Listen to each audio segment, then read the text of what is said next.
Hello everyone, welcome to Reddo Reads. Today we have 10 short, wholesome stories because sometimes we all get tired of everyone being a butthole. The story was The Silence. Music saved us. I had just found the courage to leave my marriage. My ex hadn't let me spend the money I made, so with my new freedom, I decided to invest in viola lessons. I had studied it up until my early 20s and have had some exquisite teachers, but quality lessons are very expensive. I was ready and able to return. It was so healing to learn how to dig deep to create a big sound. It was the opposite of the lessons I learned in my marriage, to be smaller or quieter. One lesson my instructor taught me was that the snarl and buzz from a huge sound is only audible to the player. Look, he showed me, the sound that carries is beautiful. He had me stand close and far, and he made an open, projected sound. You are safe to step out, safe to be bold. He also taught me about soaring, joyful sounds. I had always excelled at sorrowful songs. He related, the teen angst of viola is what brought us here. We shared a laugh. He understood. He also understood what my next steps were. After working through that song, we played a recital at a retirement home. I saw an elderly man wiping tears after my performance. Afterward, we shared cookies and punch. Internally, I reflected back on how the previous 2 years with an informal group of women playing ensemble music had helped me reframe that I really did own my own life, and I didn't need to be stuck powerless in my marriage. I reflected that my very good job was only possible because the lessons of music taught me how to incrementally improve and be thoughtful about how I work and study and learn. I thought about my new boyfriend, who I met through music, who after that would become my spouse and the father of my children. I thought about the elite highbrow worlds that I saw through music education that showed me something different than my chaotic and mentally ill childhood home life. I stood there with my napkin and plastic cup, speaking with my viola teacher and the woman who played collaborative piano with me during my piece.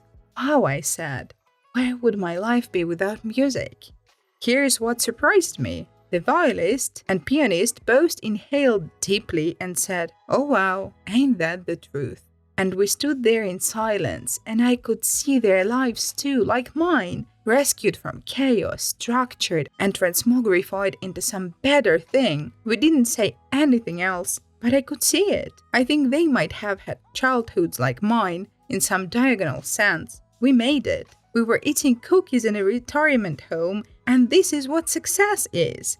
We survived, with the ability to love and to create and to hold gratitude for what we overcame. Since then, only a little more than a decade ago, they have both passed away, young. She in her 50s and he in his 40s, both with children. So I am remembering them this morning and that moment where we said nothing, but I saw them in focus. And myself. They helped me during that time. I moved away from that town and I haven't found another teacher. My life changed when I became a parent and playing music has fallen to the side. Maybe this weekend I can go find that shit music and play that song again.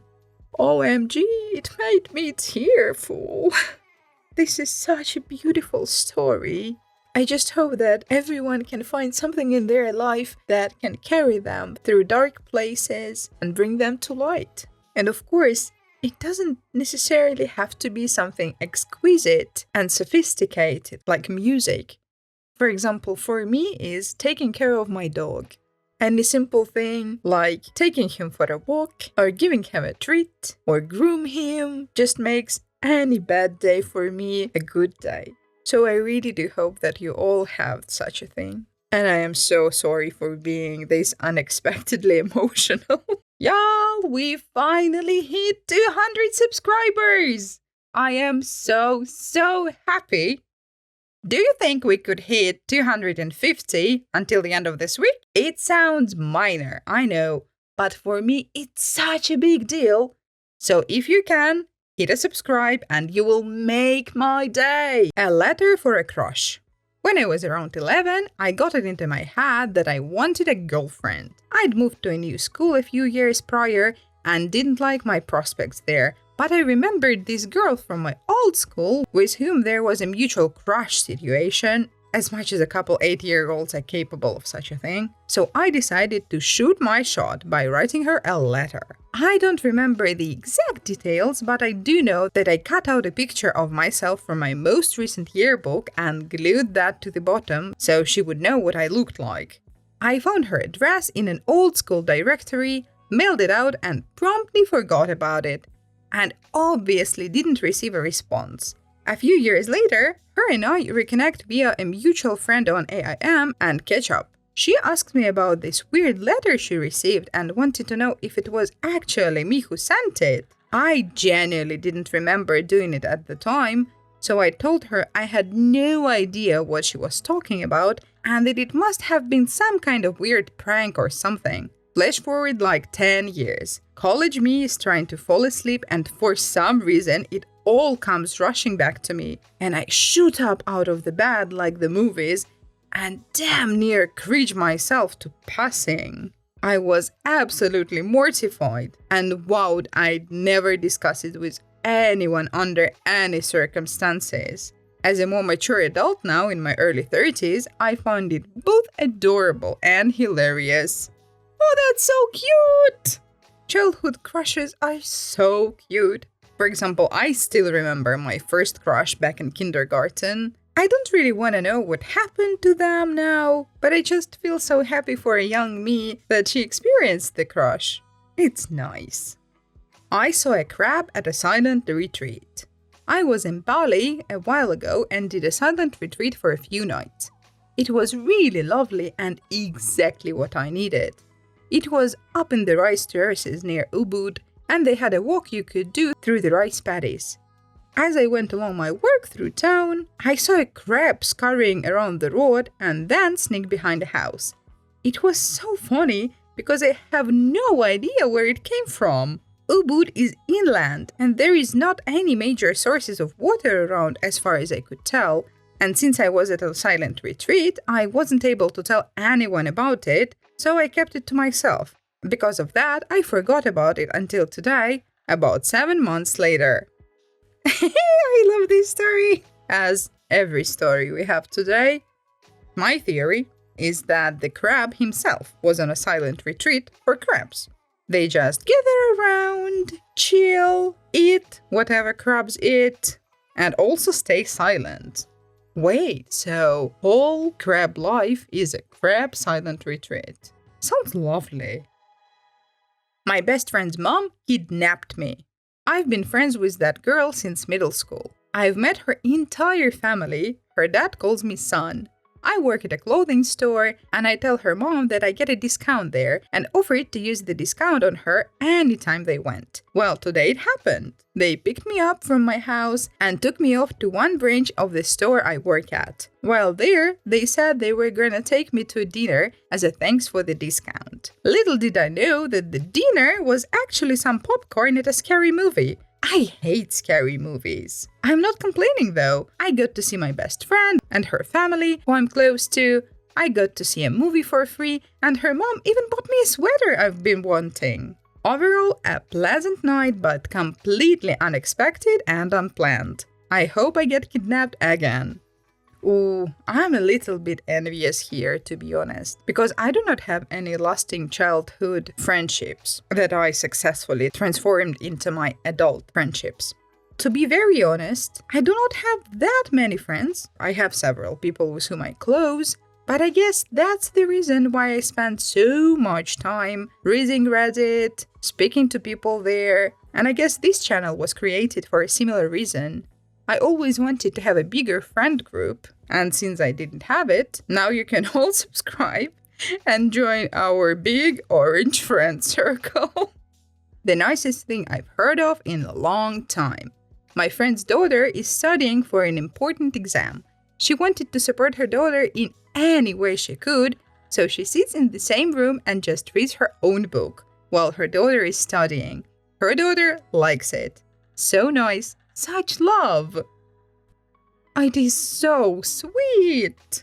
I remember years ago when my husband, who was my boyfriend at the time, he was writing his master's thesis and we had only one laptop to share, so I didn't really have that much stuff to do around him. So I was just sitting around being supportive because I had no idea what he was writing about because he's an engineer.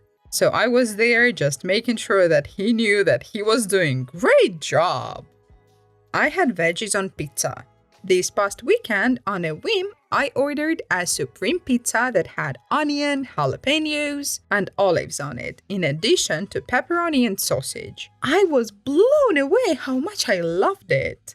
I'm 40 years old, and I'm still discovering so many foods that now I love that I used to think were disgusting.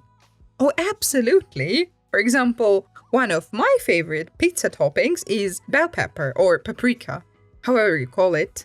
It adds so much freshness and taste to the pizza. So next time you're feeling adventurous, put some paprika on your pizza and let me know if you liked it.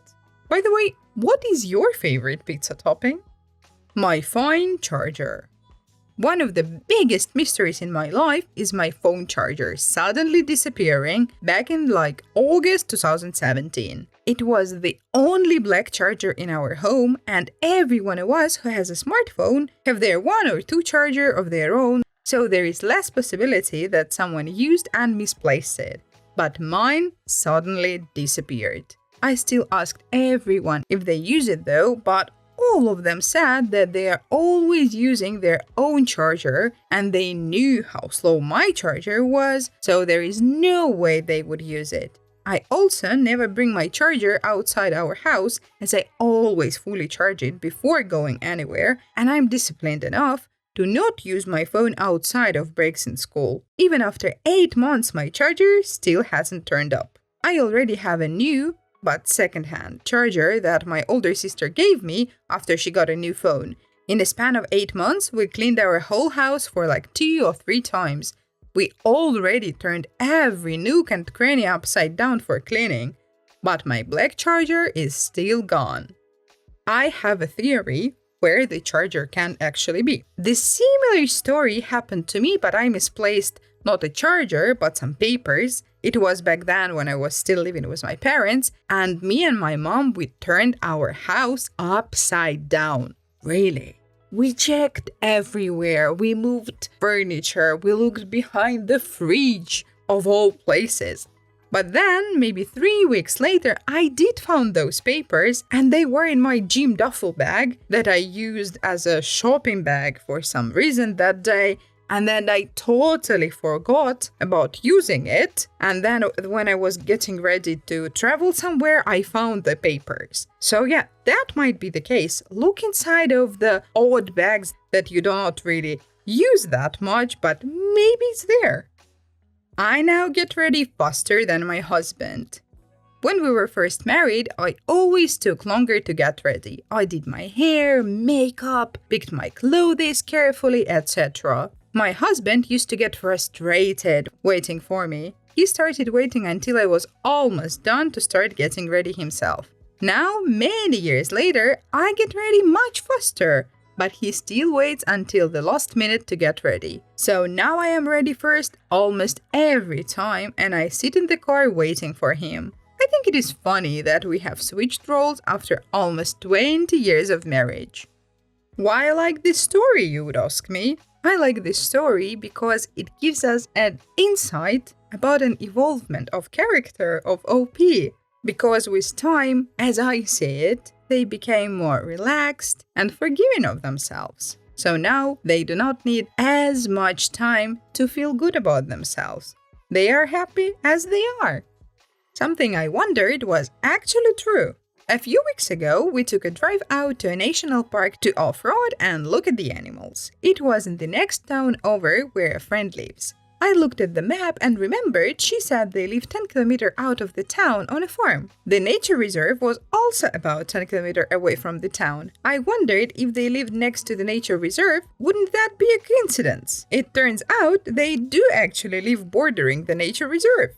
Well, this story was truly pointless, but that's why I actually really liked it. And also I wonder how nice should it be to live just near the nature reserve. I ate peanut soup over rice with meatball. I love meatballs so much. That's my favorite food, especially meatball subs. So when I finished taking a shower, I came downstairs and my older sister was cooking. She said she's cooking peanut soup with meatball. And I was so excited. You guys already know I love meatball and I cannot live without meatball. My older sister will also teach me how to cook. I always want to learn how to cook. When I'm studying for my DMV, I can smell the peanut soup. And I said, oh, I can smell the peanut soup. And finally, the peanut soup is ready. So I took a plate, put a rice in my plate, put a peanut soup on my rice, and put 3 meatballs. That peanut soup was delicious. My older sister is good at cooking. By the way, I'm African, and peanut soup is an African food. I recommend you guys to try the peanut soup. It's delicious. Welp, it's time to Google the peanut soup recipe, I guess.